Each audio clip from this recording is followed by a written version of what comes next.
آگے بڑھاتے ہیں۔ محمد عامر محمود صاحب سوال کیجیے۔ السلام علیکم ورحمۃ اللہ وبرکاتہ۔ وعلیکم السلام۔ گامدی صاحب، امید کرتا ہوں آپ خیریت سے ہوں گے۔ گامدی صاحب، میرا سوال ہے واقعہ کربلا کے کانٹیکسٹ کے اندر کہ جب ہم واقعہ کربلا کا مطالعہ کرتے ہیں تو کسی بھی چیز کا، اسلامک تاریخ کا مطالعہ یا قرآن مجید کا یا احادیث کا، روایات کا مطالعہ، تو اس میں ہم یہ چیز دیکھتے ہیں، سب سے پہلے بنیادی جو چیز ہے کہ وہاں پر جو شہادت دے رہا ہے وہ کون ہے۔ تو واقعہ کربلا میں جب بھی ہم اس چیز کا مطالعہ کرتے ہیں تو اس وقت جب یہ واقعہ پیش آیا میدان کربلا کے اندر، تو وہاں پر آئینی شہادت کیا کوئی دینے والا ہے؟ کیا کسی تاریخ کے اندر، کیا کسی روایت کے اندر، یا خود قرآن مجید کیا اس چیز کو ڈیفائن کرتا ہے، واضح کرتا ہے کہ وہاں پر آئینی شہادت کس نے دی؟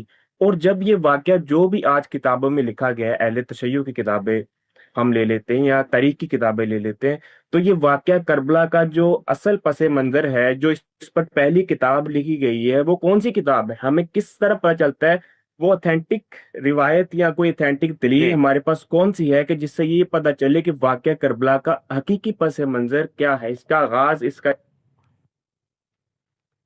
یعنی شہادت تو کسی ایسے شخصی کی ہو سکتی تھی جو اس معرکے میں موجود ہوتا، یا سیدنا حسین کے ساتھ ہم سفر ہوتا، یا مقابل میں جو لوگ آئے تھے ان میں سے ہوتا۔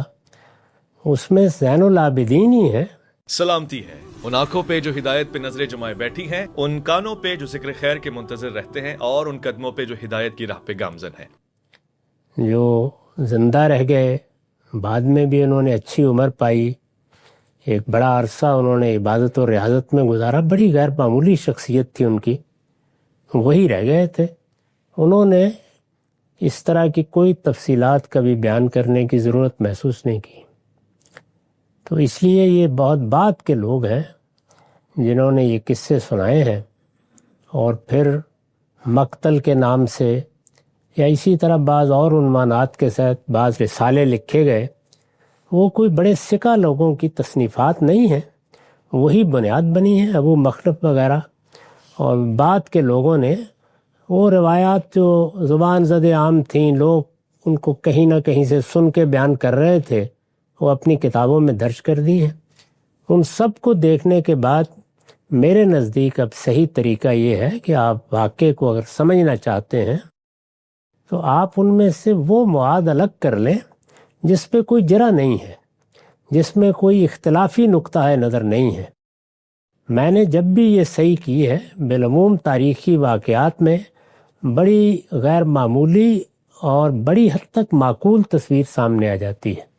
تو یہ طریقہ ہی آپ اختیار کر سکتے ہیں، عینی شاہدین موجود نہیں ہیں، چنانچہ اس طریقے کی روشنی میں یہ بڑی سادہ چیز ہے۔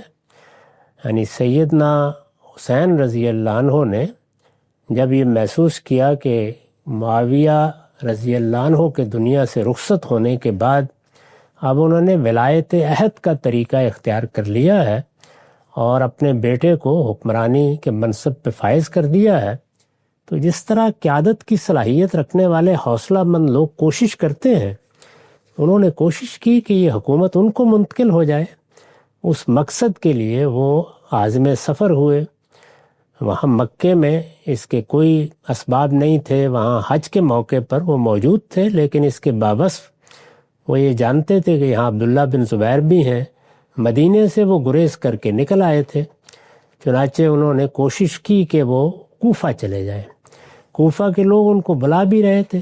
کوفہ ان کے والد گرامی کے شیعان کا شہر تھا، یعنی زیادہ تر ان کے حامی وہاں آباد تھے، ان کا وہ دارالحکومت بھی رہا تھا۔ ان کی دعوت پر جا رہے تھے۔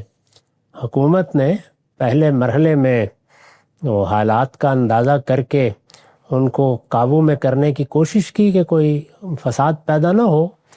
جب انہوں نے محسوس کیا کہ اس کے امکانات ہیں، تو جس طرح حکومتیں کیا کرتی ہیں، سخت طریقے سے نظم کو نافذ کر دیا اور حکم دے دیا کہ ایک ایسا گورنر مقرر کیا جائے جو وہاں جا کے معاملات سنبھال لے۔ چنانچہ یہ حادثہ بہت ہی افسوسناک حادثہ پیش آ گیا۔ میرے خیال میں اس میں جو کچھ کیا گیا اس کو بہتر طریقے سے کیا جا سکتا تھا اور مقاصد بھی حاصل کیے جا سکتے تھے۔ اس لیے میں سیدنا حسین کی شہادت کو مظلومانہ شہادت سمجھتا ہوں۔ ان کے ساتھ یہ معاملہ اس طرح کرنے کی کوئی خاص ضرورت نہیں تھی. انہوں نے کوئی لشکر نہیں بنا لیا تھا، وہ حملہ آور نہیں ہو گئے تھے، وہ اپنے خاندان کے ساتھ وہاں منتقل ہو رہے تھے. اس میں شبہ نہیں کہ ان کا ارادہ یہی تھا کہ کوئی تائید اگر ان کو حاصل ہوتی ہے کوفہ سے تو وہ کوئی اقدام کریں گے. جب وہ کرتے اس وقت دیکھ لیا جاتا. اس وقت تو خود انہوں نے جو تینوں صورتیں پیش کر دیں وہاں پہ، ان میں سے کسی کو بھی قبول کر کے معاملہ ختم کیا جا سکتا تھا. ان میں حکومت کے لحاظ سے اگر دیکھا جائے تو سب سے بہتر صورت وہ تھی کہ مجھے یزید کے پاس جانے دیا جائے، میں اس سے اپنا معاملہ خود کر لوں گا. یہی کرنا چاہیے تھا، لیکن ابن زیاد نے اصرار کیا. اس کو انہوں نے اپنی اہانت سمجھ کر شدت سے اس کی نفی کی اور یہ حادثہ پیش آ گیا.